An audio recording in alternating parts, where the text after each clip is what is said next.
Magandang araw mga kababayan, narito ang isang pinakamainit na balita na yumanig sa mundo ng politika. Nahuli si Justice Secretary Jesus Crispin Boying Remulla matapos ang umano'y matinding pagwawala sa isang private event kagabi. Ayon sa mga saksi, tila nawalan sa kontrol si Remulla at nagsisigaw, naghahagis ng gamit at nagbitaw ng mga mabibigat na salita laban sa ilang opisyal ng gobyerno. Ayon sa mga ulat, nagsimula raw ang insidente matapos makarating sa kanya ang isang chismis ukol sa muli paninira at pagtataksil sa kanya ng mga malalapit na kanyang kaalyado sa administrasyon. Sa video na kumalat ngayon sa social media, may kitang inaalalayan ng kanyang mga tauhan si Secretary Remulla habang tila patuloy siyang nagsasalita na may galit. Lumalabas sa imbestigasyon na may kinalaman daw ang chismis tungkol sa isang lihim na pagpupulong kung saan pinag-uusapan umano ang kanyang posibleng pagpapalit sa pwesto. Hindi malinaw kung sino ang nagpakalat ng balita, ngunit ayon sa isang source, galing daw ito sa isang mataas na opisyal na dating malapit kay Remulla.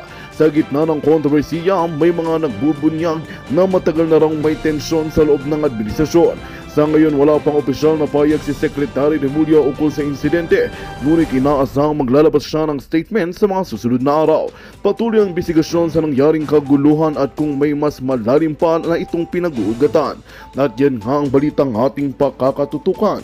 Ngunit bago ang lahat, siguraduhin mag-subscribe at i-hit ang notification bell para sa patuloy na pagtutok sa mga sulap ng bagong balita sa tunay na boses ng masa.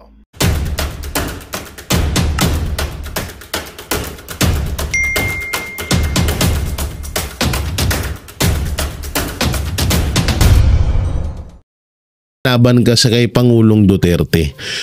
Kaya nga ang ginawa nila, nakipagkontsabahan na lang sila sa mga puti, sa mga leader ng NPA para madala nila doon si Pangulong Duterte. Ang may kasalanan dito, huwag na tayo magsisiyan. Hayaan nyo na yun. Tuloy, Atty. San. Lahat ng mga pinagsasabi ninyo, yan ang katotohanan dyan. Attorney, ano pong masasabi ninyo sa inamin ni DILG Secretary John Vic Remulla na bunga ng kanilang group effort kung bakit naaresto si Pangulong Duterte? Ilan sa mga pangalan na inilabas niya ay sina ano daw? Bunga ng group ng group effort ang pag-aresto nyo kay PRRD. Parang talagang parang ikay nakatuwa talaga nila. Okay, group effort pala ha. Tatandaan namin lahat yung sinabi niya. Oy, DILG sino ba yan? DILG ba? DOJ? Puta na kasi puro Remulla Alak ng teting naman kasi puro Remulla naman lahat. Wala nang ni Remulla. Anak ng timang naman parang galing din ng utak ni Marcos dun ha. Alam niyo kung bakit? Alam niyo bakit sinabihan ko siya ng magaling utak niya? Biruin mo ha, DOJ at DILG, puro Remulla, walang kawala. Lahat hawak niya sa leeg. Lahat tuta niya. Ang galing din itong kupal na presidente na to. Secretary Eduardo Anyo, DILG ni PR dito. Defense Secretary Gibo Teodoro at si Pangulong Marcos Jr. mismo. Meron pang isa, si Galvez. Di ba nandun din? Parang si Anyo lang sir ang napangalanan niya. Parang nabasa ko kasama, ano bang papel ni Galvez ngayon? Peace Secretary, OPAP. Peace and... Tama, OPAP Secretary. Anyway, alam po ninyo, yun kaya ho binabas ngayon si Ed Anyo. Kahit kami mga dating kasama niya, talagang tinutulig sa siya. Sapagkat, alam naman natin na nagkaroon ng pangalan yan dahil kay Presidente Duterte. Kaya ginawa yan sa cabinet member, naging chief of staff yan dahil kay Presidente Duterte. Yun lang.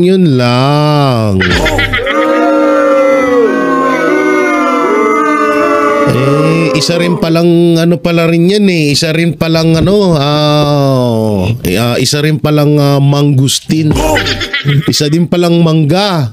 Kakulay din pala ni Amy. Tuloy nabisto ka tuloy. Imbis na ako hindi ko alam yun ha. O baka nakalimutan ko lang. No, pero ang galing ni Atty. Sala, akalain mo yun naibunyag ka ni Atty. Sala. No, tangina mo, manggagamit ka rin pala. Alam niya naman, nandun na ako na nasa kabinete siya, pero alam mo na mali. Mali, as in mali, illegal, as in illegal.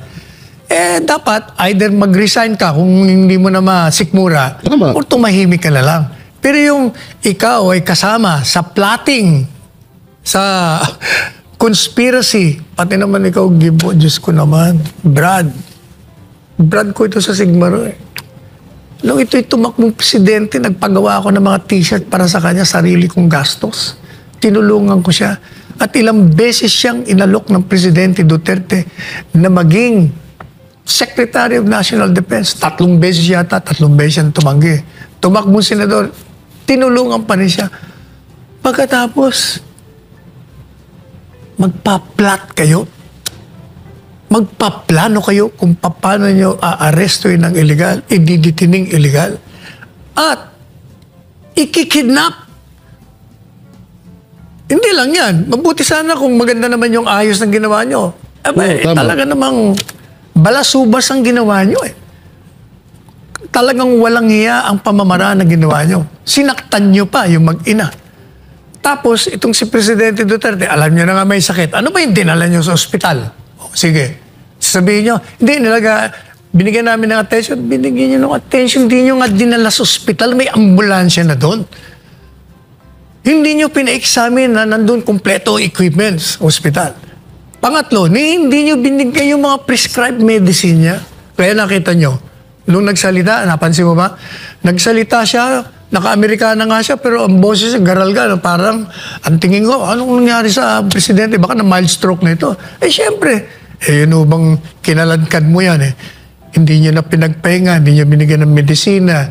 Pagkatapos, pinabiyahe niya ng ilang oras yun, 16 na oras, mahigit. Tsaka ito sa totoo lang, yung ganong biyahe, isipin nyo na lang kung kami na mga bata, ito, edad na namin, hirap na kami sa ganong biyahe. Sobrang ngalay na ngalay, sobrang pagod na pagod kami. Ako nga lang, punta lang, Hong Kong. Pumunta nga lang ako ng Hong Kong Pagod na pagod ako pag uwi ko. Pagod na pagod ako pagdating ko. What if pa yung 8 hours, 9 hours, 10 hours na biyahe sa edad na 80 years old? Diba? Doon pa lang Diba? Kaya, tangina yung ginawa nyo yun, hindi may tuturing na big achievement nyo. Putang ina nyo. Hindi, sorry hindi big tangina, yung iba kasi nagsi-celebrate pa parang, ay big achievement namin to, happy, yay, ganun. Yung tangina nyo, kakarmahin din kayo, mga hayop kayo. Yung hirap na dinanas ngayon ni PRRD, lahat ng hirap na yan, lahat ng pangdudurog nyo, panggigipit nyo, panggagago nyo sa kanila, putang ina, itaga nyo sa bato. Mararamdaman yan. Kung hindi sa inyo, sa buong pamilya nyo, tandaan yan. Hindi naman ako tiga-kapis, pero hindi ako mambabarang, pero minsan yung dila ko nagkakatotoo yung mga sinasabi. Kaya itong sinasabi ni Atty. Sal Panelo na balasubas ang ginawa nyo, pangbabalasubas ang ginawa nyo kay PRRD, totoong-totoo yun. Oo, sobra kusa. Kayo na ata ang bumura sa Book of Record ng pinakabalasubas na nilalang or tao dito sa Pilipinas. Talagang pinapatay niyo yung tao. Tapos kayong mga dating mga nagmamahal kay Presidente Duterte na tinulungan ng Presidente, hindi nyo man lang naisip yun? Kaya galit na galit sa inyo ang taong bayan, binabash kayo ngayon. Sir, ito may naglabas po ng mensahe ngayon. Isang senador, basahin ko yung pahayag niya. As chair of the Senate Committee on Foreign Relations, I am calling for an urgent investigation into the arrest of former President Rodrigo Roa Duterte, an issue that has deeply divided the nation. It is imperative to establish whether due process was followed and to ensure that his legal rights were not upheld but protected, especially given the involvement of the ICC and the International Criminal Police Organization, Interpol, to shed light on the matter, inviting key officials and agencies, including officials from the PNP, OTS, DOT, Statement of Senator Amy Marcos ay putang ina, wag na natin pakinggan niya hype yan. Oo, balimbing yung putang inang yan. Alam niyo, wag na kayo magtitiwala dyan sa mga Marcos na yan eh. Eto, tignan niyo ha, pakinggan niya sa binator ni Sal dyan. in Paramount. Senator Amy Marcos. Nako! No. Balat kayo pala ang buhay sa mundo. Alam mo, ha? Lokohin mo, lelang mo. Sige mo. Sabihin mo yan, Senator ni Sal. Hipokrito mo. Ay, grabe. Sakit nun. Dapat, nung nagsisimula pa lang, binibira mo na ng binibira yan. Oo. Pero nung ginawa mo, nagkandara pa ka na maging party ka ng bahagi ng alyansa. Ngayon ka lamang nagsasalita. At saka, alam po ninyo, mawalang galang na sa iyo, ha? Hindi mo na kailangan mag-imbestiga sapagkat lantaran. Kung baga, kitang-kita mo na yung ebidensya. Ano pang iimbestigahan mo? Tama. Anong iimbestigahan mo doon, Maring Amy? Maring naging kumari ko tuloy bigla. Hindi talaga, alam nyo, tayo na, huwag kayong magpapauto dyan. Ewan ko na, napakatangan nyo. Kung sino man sa mga nanonood ng video to, kung sino man sa mga nanonood sa video to, napakatangan nyo. Pag naniwala pa kayo kay Amy Marcos, ha, huwag na kayo magpapaniwala doon, anak ng teteng. Ginagamit lang tayo doon. Oo. Illegal nga eh. Kitang-kita mo yung illegal na ginawa nila. Alam mo rin na walang jurisdiction. Ha? Hindi ka abogada, pero nagtapos ka ng abogasiya. Kaya alam mo yun. Oh, bakit hindi mo binira ng binira? Ano bang investigation? Wala na investigation. Kaya tapos na nga eh. Kitang-kita na nga. Kaya nga nagpunta na sa Korte Suprema eh. Ha? Dapat sumama ka na lang. O ikaw, nag-file ka ng petition sa Korte Suprema sapagkat ang Korte Suprema ang huling bulwark of democracy. Walang maaasahan sa inyo. Kaya nga, pinapa-abolish na kayo eh. Iyon no, putang ina, gantin din nung banat ni Atty. Sal. Tsaka, alam mo, Amy Marcos, siguro mas maganda kung manahimik ka na lang.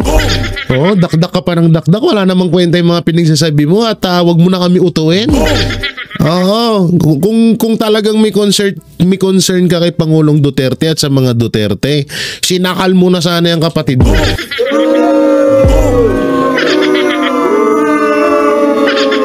Diba? Sinakal mo na sana yung kapatid mo kung talagang may concern ka. Tigil-tigilan mo nga kami sa kadramahan mong yan. Kala mo naman hindi nyo na kami mapapaniwala. Oo. Strategy niya yung mga ganyang utakan, mautak din nito. Ang utak nitong magkapatid na to, no, kung ngari, away-away sila. Ate, ganito ha. Ganito yung strategy natin. Kung ngari, galit ka sa akin. Galit ka sa ginagawa ko. Tapos ikaw kampe, Duterte, away mo ako doon ha.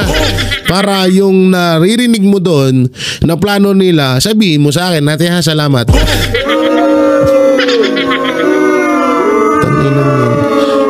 Napaka-plastic nito ni Amy Marcos, no? Hindi, sorry Senator Amy pero napaka-plastic mo eh. Bagay, babae ka naman. Pero hindi napaka-plastic kasi, biruin mo kapatid mo na mismo yun ang gigipit, wala kang kayang gawin bilang sa pagiging ate mo. Diba? Bagay, yung pagpa-drug test nga, hindi mo magawa-gawang sabihin eh. Yung ano pa kaya, yung tawag dito, yung tapos sasabihin mo, iimbestigahan, bulag ka ba? Bulag ka ba? Ay, iimbestigahan mo, lantaran na nga eh, obvious na eh. So, tapos sasabihin mo, iimbestigahan, ulul! Gilan mo kami. Itong mga magkapatid na no? Nakala mo pero sir, naman kakayanin ba? Na ibalik pa si dati? Wala na yun. Tapos na yun. Ba't nagkaganyan It's yung... a done deal already. So, regardless sa decision... The hearings na yun doon eh. Continuing na hearing. I think there's judicial notice that the hearings are ongoing already. Tagang itong mukha nitong hype na to. And there is a setting for September 23. So we rely on that. So, sir, kahit na maglabas ng decision ang SC dun sa mga petitions... Bakit hindi siya lumalabas? That's speculative. I cannot answer anything speculative at this point. But for you, sir, mahirap nang ibalik. Wait lang ha, pause muna natin ha. Kasi puta na, pangit na nga ng mukha ni Remulla. Tapos nagkaganito pa yung screen niya. Buwabagay din ng OBS sa pangit ng mukha. In fairness ha. Oh, ito yung kinukwento ko sa inyo kanina. Na itong si Remulla ay ito nga yung mga pinagsasabi niya kay Pangulong Duterte na parang pinapahiwatig nila ay wala na yun, hayaan mo na yun.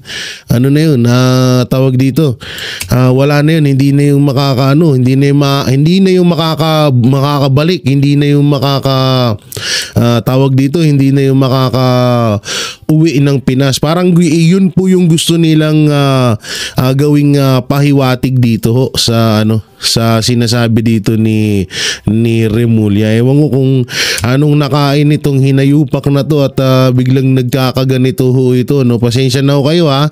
Sabi ko naman sa inyo, tayo ay nag-aaral pa lamang at hindi pa natin masyadong gamay ang itong OBS, kaya medyo yan nahihirapan ho tayong ikalkula. So ganyan na lang, paano ba?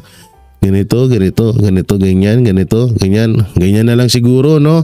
Oo, ganyan na lang, pagpasensyahan nyo na lang. So yan po yung sasabihin niya, angat na lang natin. Siguro yung bungo niya na lang ang pakita na lang natin.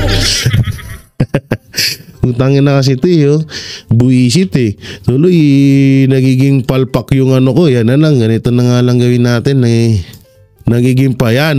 Gwapo. Ang gwapo. Sarap mong palahin sa muka. Sorry. So eto, ito yung sinasabi ko sa inyo kanina na sinasabi ni Remulla na sinasabi ng administrasyon na parang pinapahiwatig na nila na hindi na makakabalik si Pangulong Duterte dito sa Pilipinas. So ito, pakinggan nyo yung sasabi niya. Pakinggan nyo po pakinggan. Pero sir, kakayanin ba na ibalik pa si dati Wala na yun, Duterte? tapos na yun. Yan ang liwanag sabi ng isang media, kung sino man yung hinayupak na media na yan, kaya pa ba na maibalik si Pangulong Duterte, sabi ng media, no? Ang sagot ni Remulla, wala na yon, hindi na yon. So anong meaning nito? Meaning nito is talagang wala talaga silang balak na ibalik si Pangulong Duterte dito sa Pilipinas. Nanggaling na mismo yan sa bibig niya ha. Ulitin natin, panoorin natin tong video. Pero sir, kakayanin ba na ibalik pa si dati Wala na yun, Duterte? tapos na yun. So, it's a done deal already. So, regardless, sir, dun sa decision... The hearings na yun doon continuing na hearing. I think there's judicial notice that the hearings are ongoing already in The Hague. So, and there is a setting for September 23. So, we rely on that. So, sir, kahit na maglabas ng desisyon ang SC dun sa mga petitions na pinay. That's speculative. I cannot answer anything speculative at this point. But for you, sir, mahirap nang ibalik, hindi na maibabalik. Ano po? It's a done deal. It's there. Ando na siya. Tsaka sabi niya naman haharapin niya yung charges.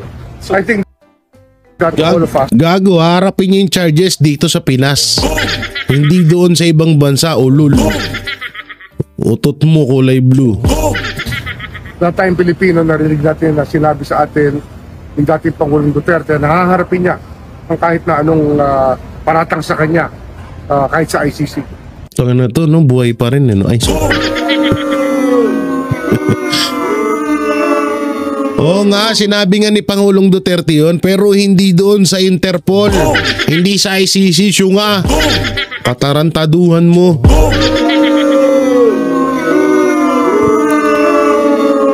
So yun napakaliwanag ng sinabi ni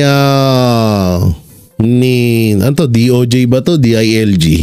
DOJ Secretary Remulla na wala na talagang planong pabalikin ng Administrasyong Marcos etong si Pangulong Duterte.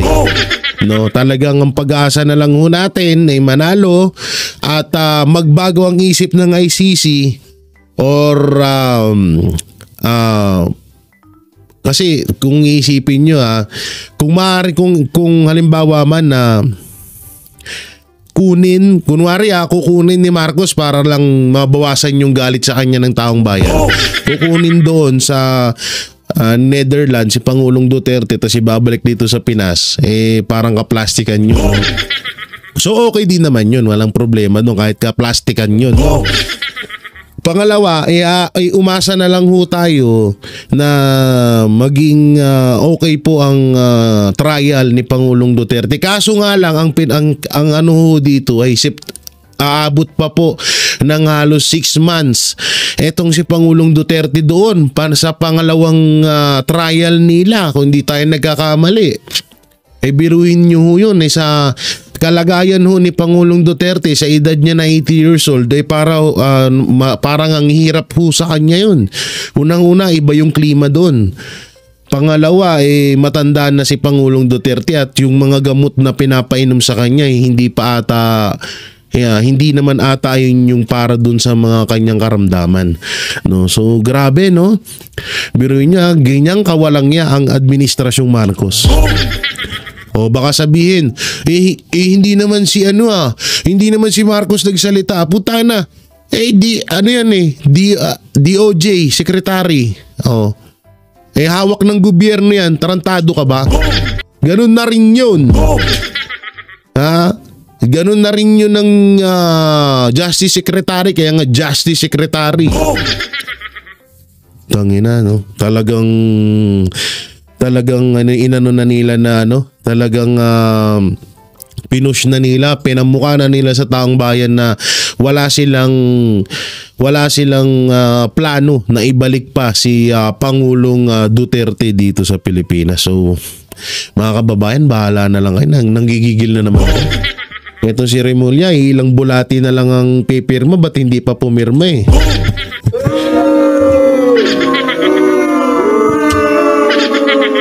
Masama naman nung manalangin na mamatay ng isang tao. Pero kung ganito naman kasasama tong mga taong to, putay na kahit 1,000,000 na panalangin para lang mamatay, gagawin mo Oo, pero yan na. Sige. Panapanahon lang yan. Ayaw din naman nila magsikilos Kaya lang naman na 5 banateros lang pumunta sa EDSA para Hindi naman namin kaya yung 5 lang kami. Nasa inyo pa rin mga kababayan ang desisyon. Eto na, nalantaran na ho na pinamuka ng administrasyong Marcos na wala ho silang balak na ibalik si Pangulong Duterte sa Pilipinas. So ano pong magiging komento nyo dyan? Comment nyo lang po dyan sa baba. At syempre, don't forget to like, share, comment, and subscribe sa ating YouTube channel. Pipindot na lang yung bell button para lagi kayong updated sa ating mga video. Sasabihin mo, iimbestigahan. Ulul! Gilan mo kami.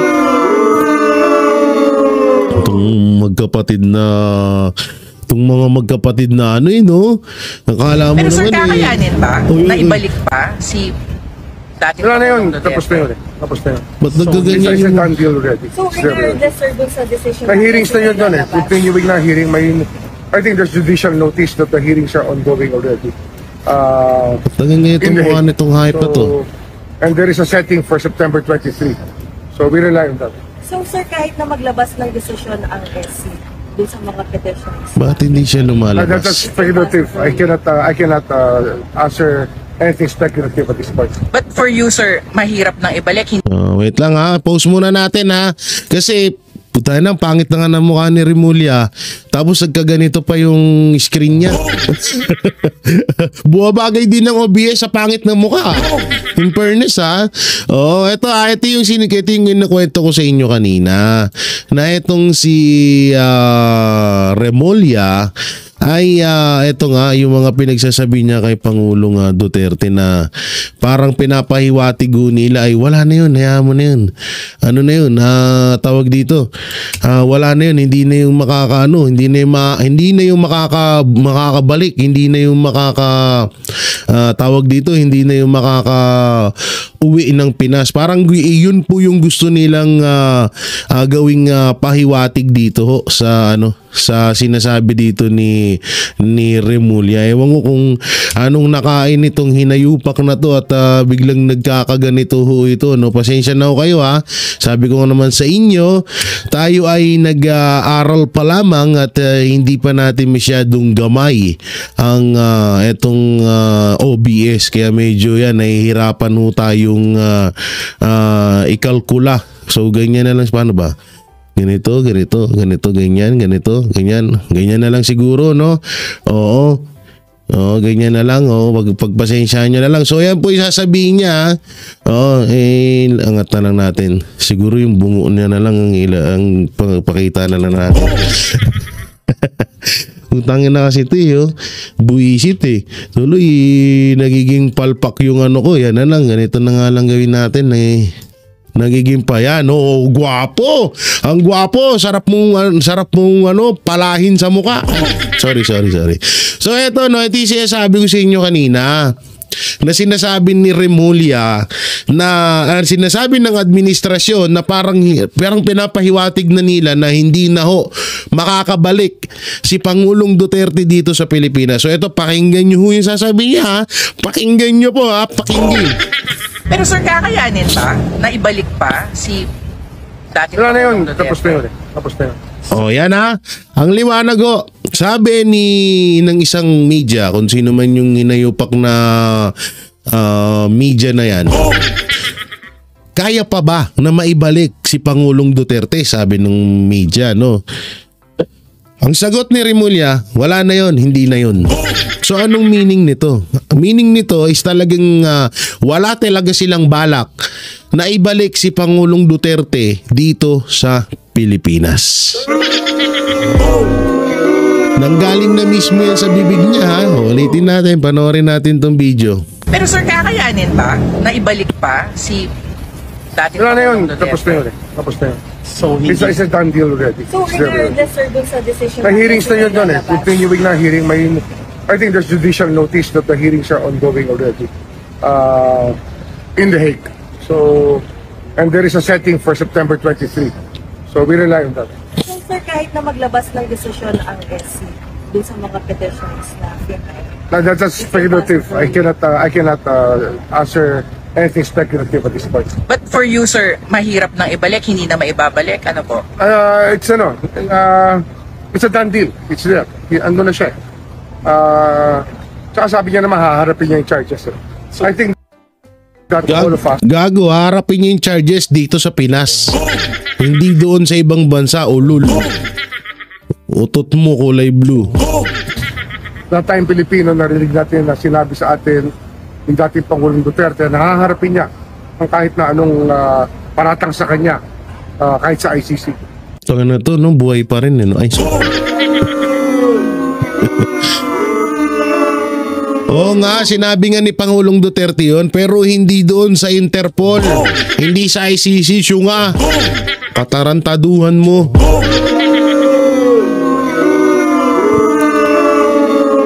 So yun, no, napakaliwanag ho ng sinabi ni DOJ ba to? DILG. DOJ Secretary Remulla na wala na talagang planong pabalikin ng administrasyong Marcos etong si Pangulong Duterte. No, talagang ang pag-asa na lang ho natin ay manalo at magbago ang isip ng ICC or kasi kung iisipin nyo kung halimbawa man na kukunin ni Marcos para lang mabawasan yung galit sa kanya ng taong bayan. Kukunin doon sa Netherlands si Pangulong Duterte tapos ibabalik dito sa Pinas, parang kaplastikan yun. So okay din naman yun, walang problema doon kahit kaplastikan yun, no? Pangalawa, umasa na lang ho tayo na maging okay po ang trial ni Pangulong Duterte. Kaso nga lang, ang ano ho dito ay aabot pa po ng halos 6 months. Etong si Pangulong Duterte doon sa pangalawang trial nila, kung hindi tayo nagkakamali. Biruin nyo ho yun sa kalagayan ho ni Pangulong Duterte sa edad niya na 80 years old ay parang ang hirap ho sa kanya yun. Unang-una, iba yung klima doon. Pangalawa, matanda na si Pangulong Duterte at yung mga gamot na pinapainom sa kanya hindi pa ata hindi naman ata yun yung para dun sa mga kanyang karamdaman, no? So grabe, no? Biruin niya, ganyang kawalang niya ang administrasyong Marcos. O baka sabihin, hindi naman si hindi naman si Marcos nagsalita. Puta na. DOJ secretary. Hawak ng gobyerno yan, tarantado ka ba? Ganun na rin yun. Ganun na rin yun ng Justice Secretary, kaya nga Justice Secretary. Tangina, no? Talagang inano na nila na talagang pinush na nila, pinamukha na nila sa taong bayan na wala silang plano na ibalik pa si Pangulong Duterte dito sa Pilipinas. So mga kababayan, bahala na lang kayo, nanggigigil na naman ako. Ito si Remulla, ilang bulati na lang ang pipirma, ba't hindi pa pumirma eh?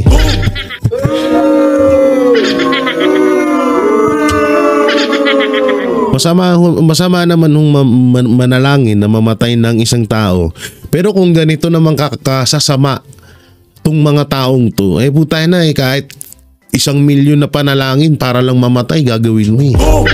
Oo, pero yan na. Sige, panapanahon lang yan. Ayaw din naman nila magsikilos eh. Kaya lang naman na 5 banateros lang pumunta sa EDSA para hindi naman namin kaya yung 5 lang kami. Nasa inyo pa rin mga kababayan ang desisyon. Eto na, nalantaran na ho na pinamuka ng Administrasyong Marcos na wala ho silang balak na iba. Magandang balita ang hatid namin sa inyo ngayong araw. Sa pagtatapos ng aming balitaan, nagbigay kami ng mga mahalagang impormasyon. Maraming salamat sa pagtutok at pagsuporta sa aming programa. Huwag kalimutang manatili sa mga susunod na araw para sa mga bagong balita at mga kwento na dapat nating abangan. Mula sa Boses ng Masa, magandang araw Pilipinas!